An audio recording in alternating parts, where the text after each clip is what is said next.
From an early age, my father instilled a pride and patriotism in me that carried me far in life. I dedicated myself to serving the crown. I don't regret it, though it's not been without its challenges. One of those challenges was working with the Saints in taking down Cyrus Temple. When Matt Miller came on as my field coordinator, he had a lot of opinions about the 3rd Street Saints. I've always liked Matt, but I admit he's easily wounded and a bit tetchy when it comes to past offenses. Still, he managed to set some low expectations for that first mission with the Saints.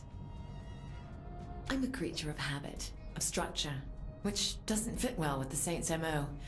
They have their way of doing things, and at times, I have no idea what they're thinking, or of their infatuation with those god-awful freckle bitches' hamburgers. But when it comes down to it, they get things done. That's impressive, and I'm not easily impressed. I built, I watched, and then I acted. That's how I brought the Vice Kings up to be one of the strongest crews in Stillwater. Only problem was my lieutenants didn't have the same patience. That bitch Tanya drove a wedge between Tony and Warren. Then she convinced Warren to try and take me out, only to stab him in the back and take it all for herself. I may have lost the Vice Kings, but killing her almost made it worth the trouble. Good thing the player was there to help. After the fall of the Vice Kings, I figured it was time to get out of the game. Living the life I had, I didn't want all that experience to go to waste. Figured a book would allow me to work out my demons and show the world what the game took from me. Didn't know it'd take off so well. Shit, if I had known back then what I do now, probably would have gone legit sooner. I always knew the Saints were ambitious, but I never thought I'd see them end up in the White House. And when the player called me saying how they couldn't do it without me, how could I say no? Thought maybe I was in line for vice president, but I guess Keith beat me to it. Still, being the president chief of staff certainly had its perks. Not bad for a kid from Sunnyvale Gardens.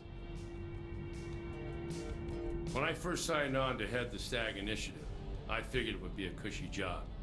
After all, pitting a military organization against common street thugs seemed like a one-sided battle. The Saints changed that perspective quickly. Monica Hughes had no idea what she was sending me into. The leader of the Saints is insane. We expected them to tear through Steelport, but no one knew what they were really capable of. After they destroyed that aircraft carrier, Hughes should have approved the data list right then and there. I'll never regret that night I had with Kia. She opened my eyes to things I'd only seen in Guam. What did she call it? A helicopter. There's no way they teach that in basic training. I gotta admit, I didn't think much of the boss when they first joined the crew. I thought there was no way they were gonna make it through being canonized, let alone be any help taking over Stillwater. Hell, they didn't even talk back then. But after that shit with the Vice Kings, I knew we found ourselves one hell of a saint. There's nothing the boss can't do. Things ain't ever been easy for the Saints. First, we lost Lynn to the Rollers back in Stillwater. And then Julius tried blowing up the boss and the Saints fell apart. And after getting the crew back together, the Brotherhood had Carlos killed and... Aisha. Well, I lost her to the Ronin. And then fucking Philippe Loren tried taking me out, only to have Zinyak come in and snatch me from the Saints anyway. Like I said, shit's always been rough. Aisha's death, it hit me really hard. I thought I'd made peace with it, but Zinyak's fucking simulated hell took its toll. You know, I know the whole point was that I'd never be able to save her, but that shit would never stop me from trying. The boss didn't show up to help. I don't know how much longer I could have kept it together. When the Vice Kings stopped being about protecting Sunnyvale, I knew it was time to get out of the game. I was hoping that Benjamin could keep the city locked down, but years passed, and it ended up being the same old shit. Only this time, the victims were the people in Saints Row. I thought the Vice Kings was a cautionary tale that I learned something from. That if I built a new street gang, I could control it, not make the same mistakes King did. I was so fucking naive. I knew early on what it was I let loose on Stillwater. The Playa was reckless and uncaring. Left a wake of bodies pointing right back at us. Think more of the city was destroyed than saved in the end. Sure, the Saints were taken over, but at what cost? I couldn't risk letting a sociopath run things, so I did what I had to do. Never thought the bastard would survive the explosion. I don't regret much. You make your choices, you live with them. But if I could take anything back, it would be the way things ended up with Angela. It was all fun and games for her. She wanted to be just like Benjamin. I shouldn't have let her get in so deep. Okay, I'm going to say this again. Why did we work with Matt Miller? Did everyone forget what he did to me back before I joined the Saints? I mean, come on! He set me up to be fired from the FBI and got all my ideas completely discredited just because they think I'm into kink? The truth of that aside, he ruined my life and now he's a good guy? This just isn't fair! First, I told the FBI. Then I told the Saints. Then I told the President and the entire Secret Service, and still they wouldn't listen. Now here we are, abducted by aliens and trapped in technology far beyond what we had on Earth. You know, if I'd only got the budget for my planetary defense system, we wouldn't be stuck up here dealing with the Zin. I mean, it would only have cost $3.1 billion. Hey, I tried to warn the military, but they didn't want to listen to the press secretary. Oleg is one of the best things that ever happened to me, and right now it feels like the worst. I'm up here trying to save us from captivity and psychological torture, and all I can think about is him. He's the only one who ever truly understood what I was saying. I never thought I'd meet someone with an intelligence nearly matching my own who made me feel like I wasn't constantly missing something in my life. Now I am. Now I miss him. When I heard the Saints were back in Stillwater, I figured it couldn't hurt to have a little more muscle on the Brotherhood side. 2080 was a fair split for a bunch of has-beens from the row. After all, we were the strongest crew in the city. What do we have to fear from them? If their leader wasn't such a greedy asshole, maybe things wouldn't have escalated like they did.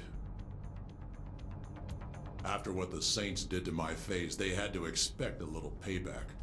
Carlos was an easy target and hurt their boss the most. But Jessica?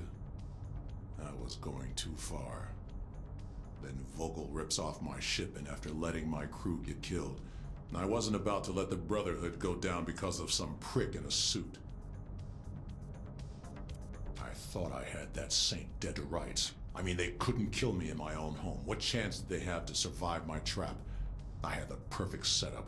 Even used the truck that killed Jessica for a little poetic justice. But it didn't matter. I lost. Fucking Saints. I'd say it's a tough world for someone to live in, but I'd be lying. Well, if they were the god of the cyber world like I was, that is. Put me in front of the latest technology and there wasn't anything I couldn't do. Even the FBI couldn't stop me. And believe me, they tried.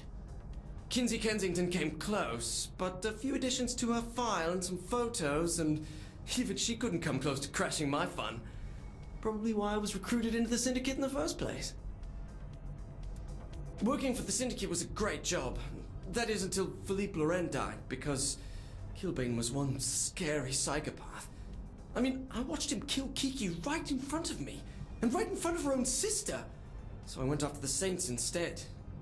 Wrong choice on my part, but they let me live. And surprisingly, so did Kilbane. Only option then was to leave the country and hide. How was I supposed to know that MI6 would end up offering me asylum just so they could pair me up with one of their operatives? I mean, Nasha and I got along great, but now I had to work with the government instead of against it. Not usually my cup of tea. Still, I guess it's better than being hunted down by the Saints or Kilbane. I just have to keep myself from pissing off a trained killer is all. Boss was a lot more hardcore back in the day. Managed to pull the Saints back from the grave. Didn't take any shit from anyone, especially the Brotherhood, the Ronin, or the Sons of Samdi. Hell, anyone that got in the way lost everything they had. Not just their life. Still, it's too bad what happened to Carlos, though. He was a good kid. Shandi and I had a relationship. I came up with all the ideas. She got all the credit. Never seemed fair. I guess it worked out in the end, though. With me being an international celebrity and all. Okay, maybe it didn't all work out the way I planned. You know, Shandi got a TV show and every guy in the world wanted her. I was doing commercials and barely getting my music off the ground. But still, now I'm the Deputy Chief of Staff of the President of the United States, so that's gotta count for something. Though I don't think the approval ratings are gonna much matter anymore. The moment I walked into that underground shithole the crew was setting up in, I knew it all had potential. So the Saints had been out of the game a while. So what? We had the boss and we had Johnny Gat. What more did we need? I knew I was a little rough around the edges, but I was willing to learn. Then the boss goes and throws me the Sons of Samdi. Now that was a drag. I should have known dating that asshole was gonna end badly. Veteran child. What kind of name is that anyway? Sure, he had hookups for some of the best drugs in Stillwater, but that's no excuse. And he comes and tries to kill me? Whatever. He didn't have a chance against the boss. I tried to warn him, but he never listened to me. Only the boss really did. Damn, we had some good parties after all that. Then again, I knew how to have a good time. A little lower dust, some beer bongs, some hacky sack, and bam! Instant party. We all needed the distraction after taking over Ultor. And distractions are what I do best. I mean, what did any of us know about running a multi-billion-dollar company after all? Though a few hits off the light bulb later, we didn't really care. It's amazing looking back on how I used to be. Constantly baked out of my mind, always looking for the next party. You'd think after I got my own dating show I would have been even more of a train wreck, but doing TV is hard work. Who has time to go smoke up when they have to be on set at 6 a.m.? Ever since that night on Loren's plane, things haven't been the same. I used to be fun and carefree. I used to smile and laugh. Now I just want everyone to pay for what the Syndicate did. Johnny didn't deserve to die like that. He was the toughest person I knew. And it's my fault. I should have gone back for him. The boss kept the crew together when we landed in Steelport. First we took out that asshole Philippe and then Kilbane for what he did to Johnny's funeral. Stag was just icing on the cake, really. I thought I'd be happy with revenge, but it was never the same. Even when the boss won the election and we moved to the White House, I couldn't stop thinking about what Johnny would say about it all. Putting me in charge of the brothels was the best idea King ever had. There's no way anyone else in Stillwater would have been able to control the girls the way I did.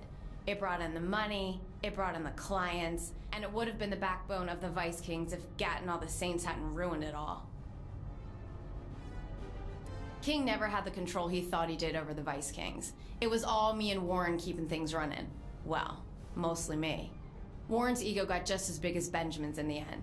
He thought the two of us would rule the city. Guess he didn't know me like he thought he did. Warren, Tony, Alderman Hughes, I had them all wrapped around my finger. They would have died for me. Come to think of it, I guess they did. I'm not the first actor to move into politics, but I'm one of the better ones. Theater, film, television, animation, commercials. Shit, I've even done video games. Though video games aren't exactly renowned for their storytelling. Still, I'd conquered acting. By the time I got the call from the Saints, I was ready for something new.